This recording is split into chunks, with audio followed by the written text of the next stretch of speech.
कैसे होगी? सत्संग करो। जब तक सत्संग होगी साबुन, कथा रूपी साबुन इस मन रूपी चादर में नहीं रहेगा, तब तक ये मन शुद्ध नहीं होगा, पवित्र नहीं होगा।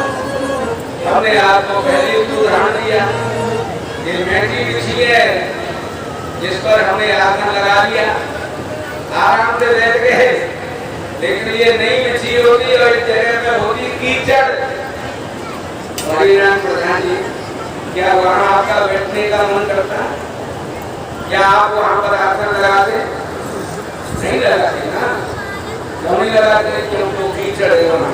तो जब हम कीचड़ में नहीं बैठना चाहते तो भक्ति भी कीचड़ में नहीं बैठना चाहती। भक्ति कहती है कि अपने अंदर की कीचड़ को पहले बाहर कर, और वो कीचड़ क्या है हमारे लिए? ईर्षा, द्वेष, जलन, मत्सरता की भावना। मत्सरता कहते हैं कि आज व्यक्ति अपने दुख से दुखी नहीं है, दूसरे के सुख को देख करके ज्यादा दुखी है, वो से नहीं देखा। तो ये जब कीचड़ हमारे अंदर से बांटी जाएगी तो भक्ति क्यों आएगी भाई? इसलिए मुखिया जी भक्ति सुनाने के लिए हम लोगों को मनरूपी चादर में ये कथा रूपी सावन, यहाँ मात्र जो बैठ जाने से काम नहीं चलेगा। इस वस्त्र पर साबुन रख दिया गया है तो साबुन के रखने से काम नहीं चलेगा, साबुन को उस वस्त्र पर लगाना पड़ेगा। जब साबुन को वस्त्र पर लगाएंगे तब मैल दूर होगा। ऐसे ही यहाँ बैठने से काम नहीं चलेगा। कथा को जब हम सुनेंगे, ये ज्ञान रूपी अमृत हमारे अंदर जाएगा, तभी अज्ञान रूपी जहर बाहर निकलेगा, वैसे निकल जाएगा। इसलिए इसे हमें सुनना है।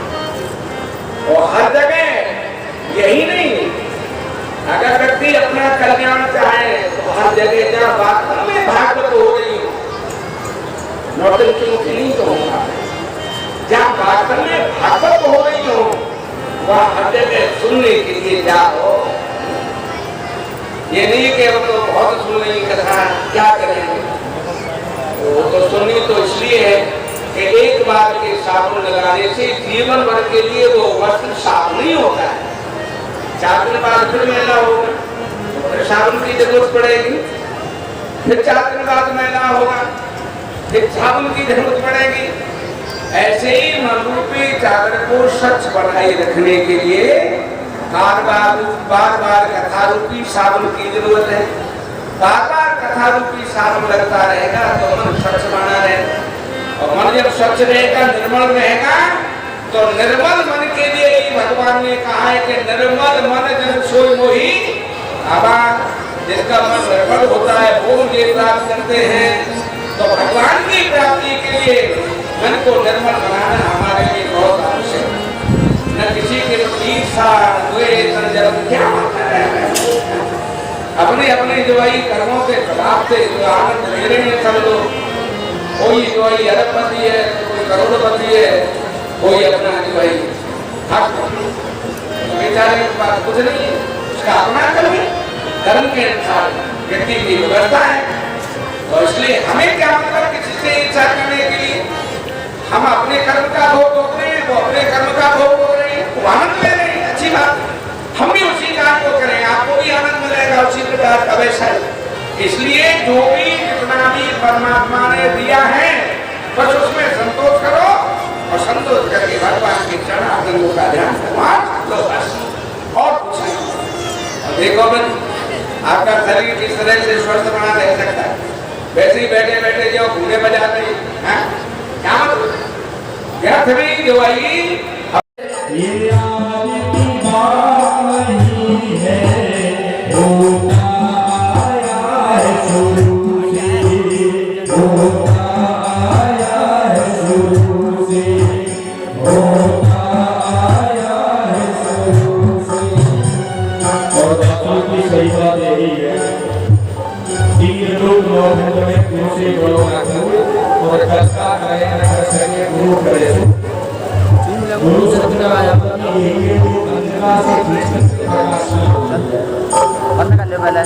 और व्यक्ति ये सोचे कि केवल पढ़ाने वाले ही गुरु हैं, तो ऐसा नहीं है। जानना तो ना हर व्यक्ति गुरु है। सरकार है, चाहे आप बेटे को शिक्षा देना हो, चाहे शिक्षक पढ़ाने वाले हो, दत्तात्रेय जी के तो 24 गुरु थे, उन्होंने जिससे शिक्षा को प्राप्त किया उसी को गुरु बनाया। और विशेष करके ब्राह्मण करके अच्छे कर्म इसलिए बन रहा है, हम अच्छे कर्म करेंगे तो निश्चित रूप से हम भी बढ़ेंगे, वही करेंगे हम लोग। हिरण्यकश्यप ने कहा अच्छा, सब जगह भगवान दैत्यों को आज्ञा देंगे इसी समय खंबे को कर्म करो। खंबा कर्म किया गया। पहला भक्त ने उसी समय पर हाथ जोड़ करके भगवान से प्रार्थना की कि हे भगवान, अब आपके भक्त की आखिरी परीक्षा है। मैं कह चुका हूं कि भगवान हर जगह व्याप्त है, आज आपको यहाँ प्रकट होना होगा। और प्रकट ही नहीं, खंबे में से प्रकट होना होगा। खंबे के लिए ही क्यों कहा, वैसे भी तो प्रकट हो सकते थे।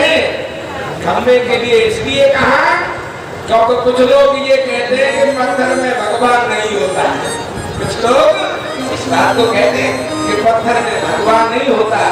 तो भक्त प्रहलाद ने कहा आप तुम्हें इस पत्थर में से ही प्रकट होना है, जिससे उन लोगों को भी विश्वास हो जाए जो ये कहते हैं कि पत्थर में भगवान नहीं होता।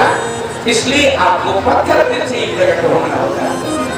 एक चीज चढ़ने लगी खंबे, समझ गए पहला दिन कोई साधारण चीज नहीं है।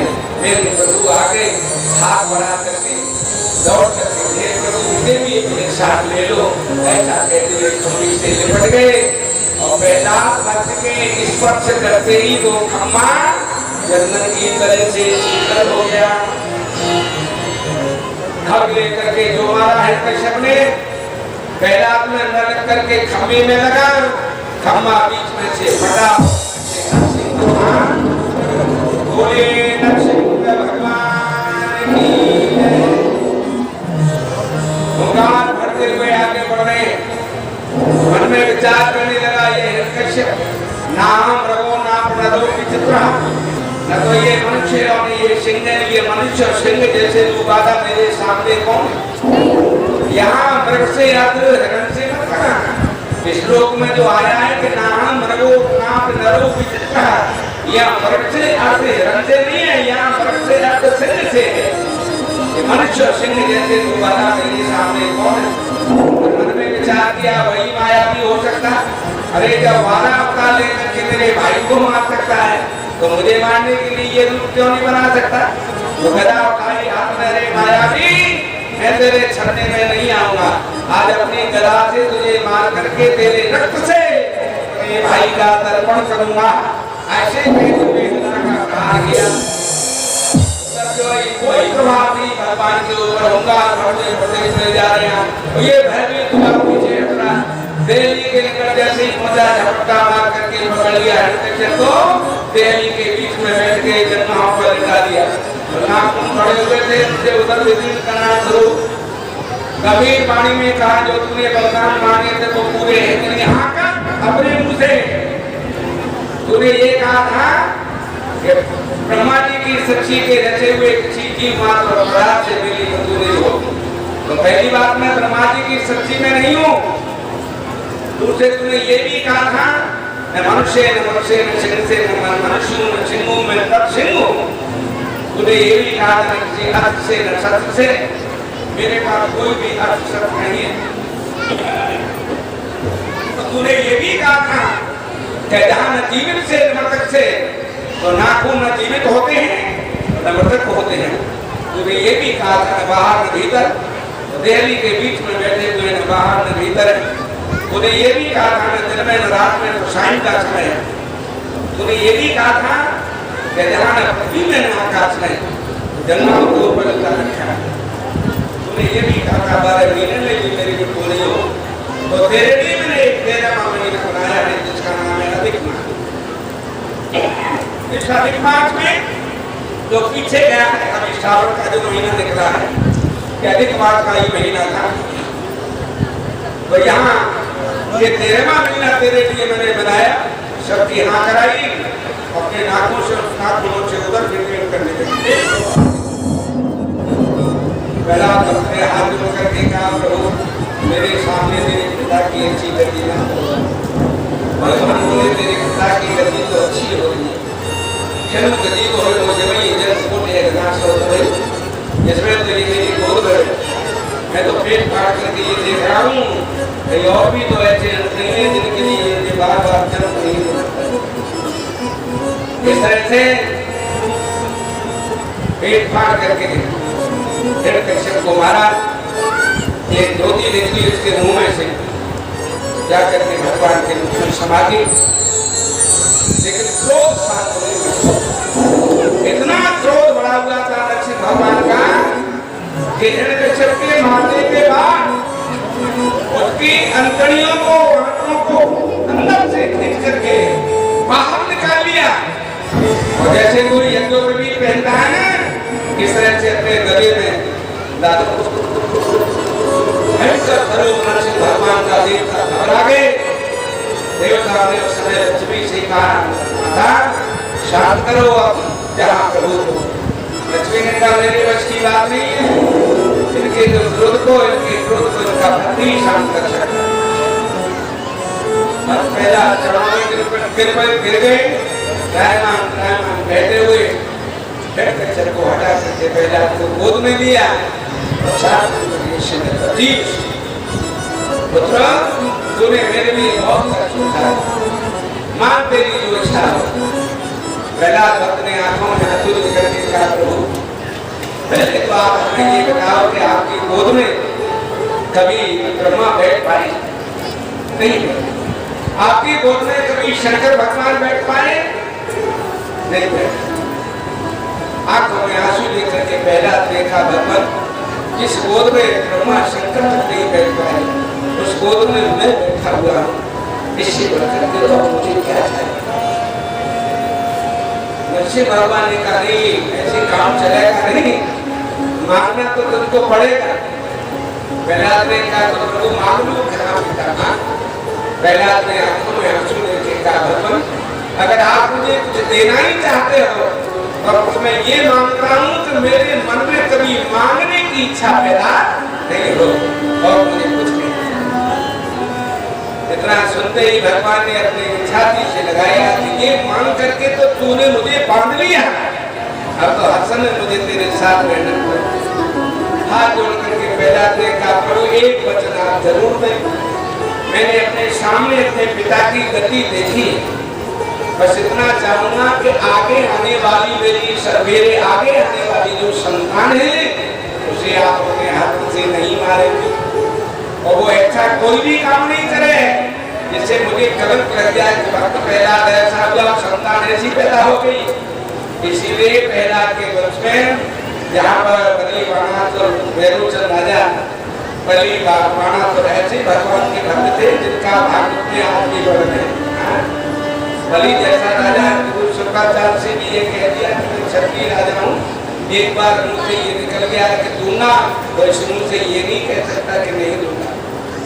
वचन जिसका गया उसका गया, सब कुछ जमाने से अमर बनती है मानवता वचन अपना निभाने से। ऐसा वो राजा बल जिसका वर्णन आएगा जिसे आप सुनेंगे। इसके बाद पहला भक्त को शेष गद्दी पर बिठाया, राज तिलक हुआ, नरसिंह भगवान वहां से चले, एक कूलर का वृक्ष था उसके हाथ पर गया, उनका रक्त से सना हुआ, वो आवाज आई उसमें से कि प्रभु पापी का रक्त आपने मुझे क्यों दिया, ये तो आपने मुझे पाप दे दिया। भगवान बोले सुन भाई अनाया मेरा हाथ तो लग गया है, पर तेरे नीचे जो भी व्यक्ति आकर के खड़ा होगा उसके आधे पुण्य अपने आप ही तेरे पास पहुंच जाया करेंगे। लेकिन एक बात ध्यान रखना, तेरे नीचे आकर के मेरा अपने 3 बार नाम दे दिया जय वो नरसिंह भगवान की, जय वो नरसिंह भगवान की, तो फिर तू उसके पुण्यों को नहीं ले पाएगा। तो साथ भगवान नरसिंह ने इसलिए ऐसा किया हो तो वैसे तो मेरा कोई नाम लिखा नहीं, कब तक कूलर के पेड़ के नहीं तो गए, तो उनके करीबी कूलर के नक्श के नीचे जाके खड़े हों तो नरसिंह भगवान का ध्यान अवश्य करते हैं। इस तरह से भगवान वहां करके धाम चले गए। भक्त प्रहलाद की रक्षा के लिए कृष्ण देव को नाम दिया। आएगा अगले भगवान के अवतारों में वर्णन करते हैं, लेकिन 2 मिनट हर कीर्तन के बाद भगवान की। आइए सर्व कराने के लिए जा रहा हूँ, एक एक शब्दों की तरफ ध्यान दीजिएगा, सुनने योग्य पद है ये, एक एक शब्दों की तरफ ध्यान दीजिएगा। नाचना सब कुछ हो चुका है, लेकिन अभी इस पद के शब्दों की तरफ ध्यान दीजिएगा। फुलवारी हो फुलवारी कोई उजड़े उसे माली सींच सजाए, और खुद माली बाग उजाड़े उसे कौन बचाए। हो उसे कौन बचाए, हो उसे कौन बचाए। फुलवारी कोई उजड़े उसे माली सींच सजाए, खुद माली बाग उजाड़े उसे कौन बचाए। हो उसे कौन बचाए, हो उसे कौन बचाए।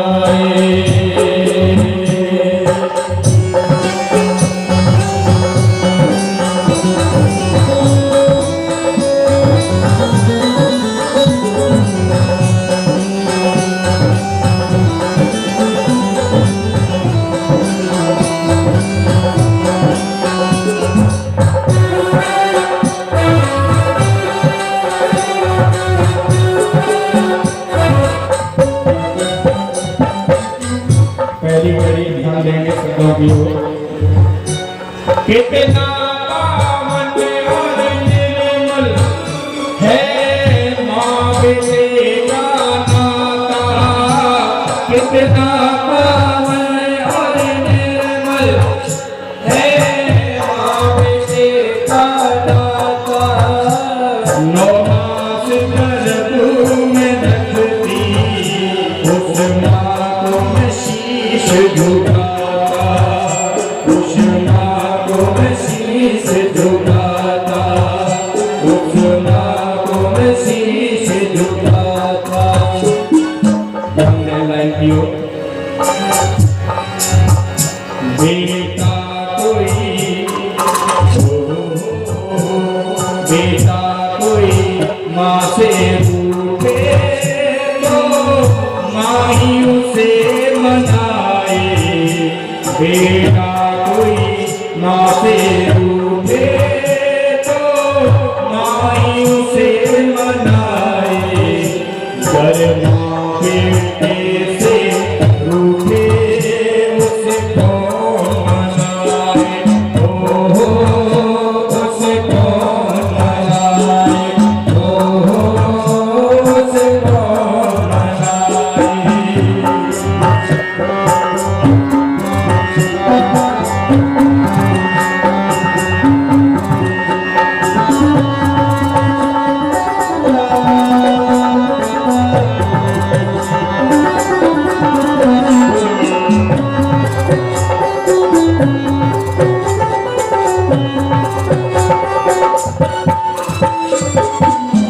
द्वितीय कड़ी ध्यान देंगे। संकट में साथ न देते नहीं होता कोई सहाई। संकट में साथ न देते नहीं होता कोई सहाई।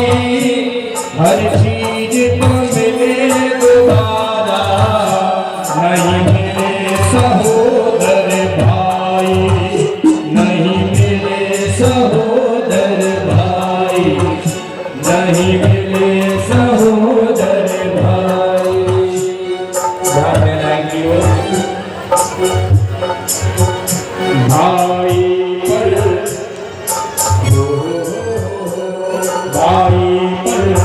दुश्मन लकड़े तो भैया को गुस्सा आए, भाई पर दुश्मन लकड़े तो भैया को गुस्सा आए, तो भैया दुश्मन बन जाए उसे कौन बचाए, उसे कौन बचाए, उसे कौन बचाए।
शांति शांति सुदेवा शांति ब्रह्म शांति सर्व शांति शांति देव शांति श्यामा शांति ओम शांति शांति शांति सुशांति भवतु।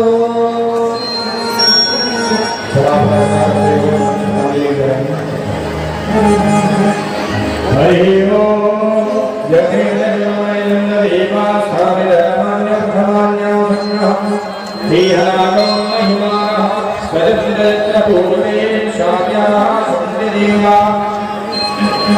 हरि ओम राजाय प्रलयाय नमो वै स्मराय वै कमे कामाय वै कामेश्वरो वै सर्वदा गोविन्दाय वै स्मराय महाराजाय नमः। ओम विश्वशुद्धो गोविन्दो बाहुरः विश्वस्वाधुर्बाहु यक्षादिन भद्रेन्द्रियाधूमयनैकः। हरि ओम एकदन्ताय विद्महे वक्रतुण्डाय धीमहि तन्नो दन्ति प्रचोदयात्।